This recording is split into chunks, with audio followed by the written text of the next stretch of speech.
नमस्कार। मेरी रचनाओं को इतने प्यार से सुनने वालों को मेरा असीमित प्यार।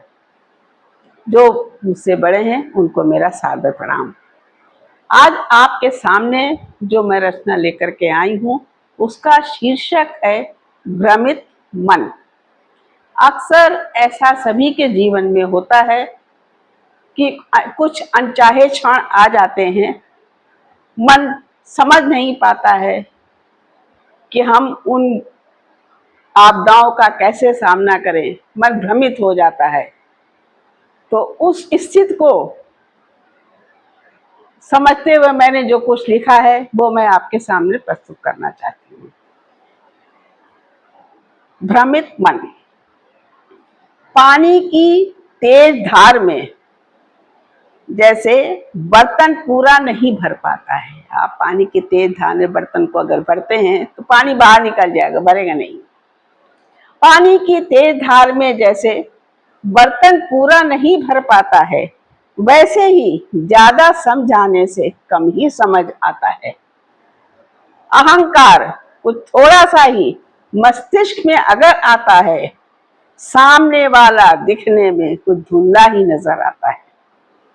सब कुछ कर लेने की क्षमता घर अपना बना लेती है, फिर बाहर वालों की दस्तक कुछ अकारण ही लगती है। जैसे अगर हमारे बीच में अगर कोई दस्तक देना चाहे, मतलब हमको कुछ अलग से समझाना चाहे, तो हमको उसको सब निरर्थक लगता है।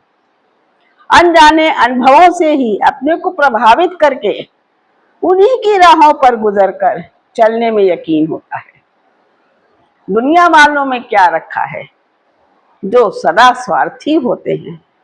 इन सबके साथ किया प्रयत्न सभी निरर्थक होते हैं।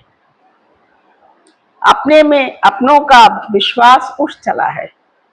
बहुत हुआ अब तक जो कुछ, अब समय नहीं गंवाना है।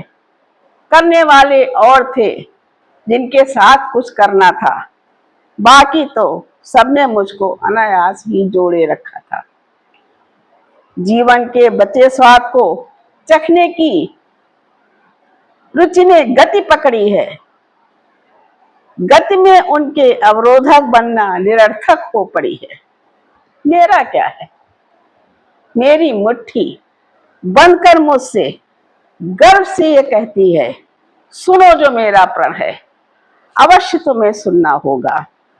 अब जिसकी गोद में सोना है तुझे, मतलब अब किसके भरोसे रहना है, ईश्वर के लिए। अब जिसकी गोद में सोना है तुझे, निश्चित ही उसी का फरिश्ता होगा। धन्यवाद। शेयर करना, लाइक करना और सब्सक्राइब करना प्लीज ना भूलें। मैं इसी से प्रोत्साहित हो जाती हूँ और एक नई रचना आपके लिए प्रस्तुत करती रहती हूँ। धन्यवाद।